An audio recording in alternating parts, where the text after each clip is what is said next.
bela manhã, Rodolfo estava a caminho da escola, quando de repente avistou um enorme monumento em homenagem ao coronel Pedro Osório. Se aproximou para verificar se existia alguma placa que indicasse a altura. Procurou mais um pouco e não achou. Desistiu da procura e retomou o caminho da escola. Já na sala de aula, a professora falou que faria uma aplicação da regra de 3 simples.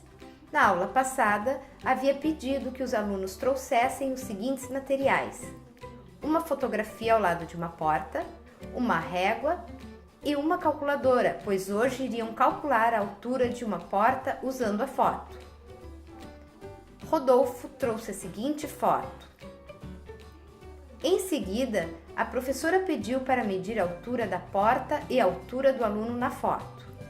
Rodolfo constatou, com o auxílio da régua, que a porta mede 13,9 centímetros e 11,2 centímetros é a sua altura na foto. Em seguida, a professora montou uma simples regra de 3, tomando a foto de Rodolfo como exemplo.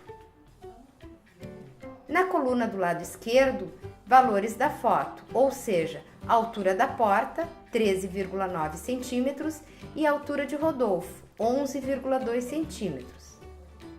Na coluna à direita, os valores reais, que nesse caso apenas a altura de Rodolfo era conhecida, e o mesmo informou a professora que mede 1,68 metros.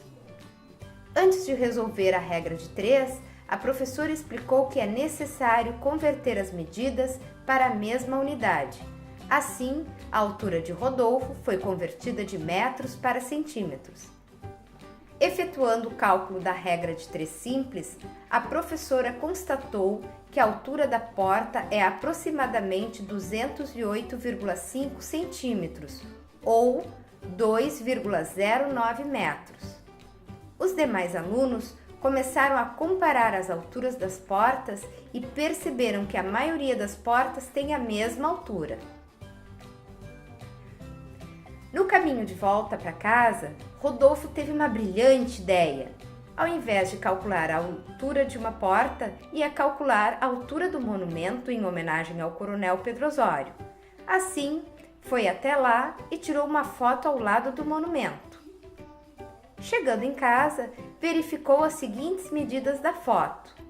A altura do monumento, 13 centímetros, e a sua altura na foto, 3,5 centímetros. Montou a seguinte regra de 3 do seu caderno. A coluna do lado esquerdo, as medidas da foto, 13 centímetros o monumento e 3,5 centímetros sua altura. Na coluna do lado direito, as medidas reais, que nesse caso apenas a altura de Rodolfo é conhecida, 168 centímetros. Resolvendo regra de 3 simples, Rodolfo descobriu que a altura do monumento é aproximadamente 624 centímetros, ou seja, 6,24 metros. E assim, Rodolfo percebeu que o monumento é quase 4 vezes a sua altura. E foi assim, aplicando uma simples regra de 3, que Rodolfo descobriu a altura do monumento.